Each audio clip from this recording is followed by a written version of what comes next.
लक्ष्मण हाके हे असं नाव आहे ज्या नावाने संपूर्ण महाराष्ट्रात एक वेगळी भूमिका घेतली।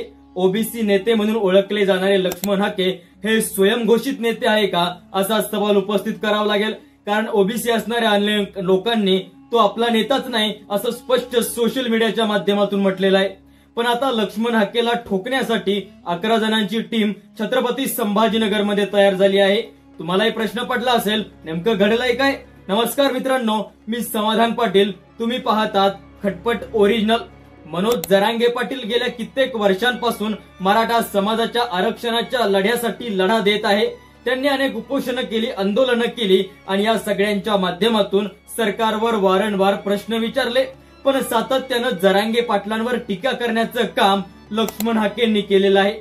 मात्र याच टीकेचा कळस म्हणजे त्यांचं अलीकडचं विधान, तुम्ही आम्ही आता एक झालो आहोत, आमच्याकडे 11 पोरं आहेत, आपण लग्न लावू, याच वक्तव्यामुळे लक्ष्मण हाकेंना मात्र आता ठोकणार आहे।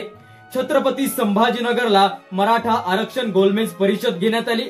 या परिषदेत मराठा क्रांती मोर्चाचे समन्वयक आणि अखिल भारतीय मराठा महासंघाचे राष्ट्रीय अध्यक्ष राजेंद्र कोंढरे यांनी मोठी भूमिका घेतली। ते स्पष्ट म्हणाले, लक्ष्मण हाके हा आपल्या पोरीबाळींची इज्जत काढतोय, त्यामुळे आता हाकेला सगळ्यांनी उत्तर देत बसू नका, आपल्या 11 जणांची टीम तयार करा आणि त्याला ठोकायचं, अगदी वेळ आली तर रस्त्यावर ठोकायचं, हे वक्तव्य आहे कोंढरेंचं।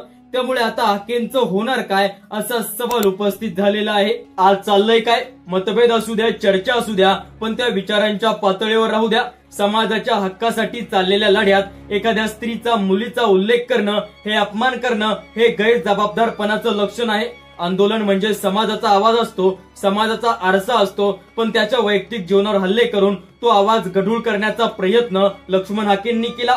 मित्रांनो, तुम्हाला काय वाटतंय? हाकेंचं हे विधान चुकीचं होतं का? कमेंट मध्ये नक्की कळवा आणि हो, अशाच या महत्त्वपूर्ण व्हिडिओंसाठी खटपट ओरिजिनल या युट्यूब चॅनलला सबस्क्राईब करा।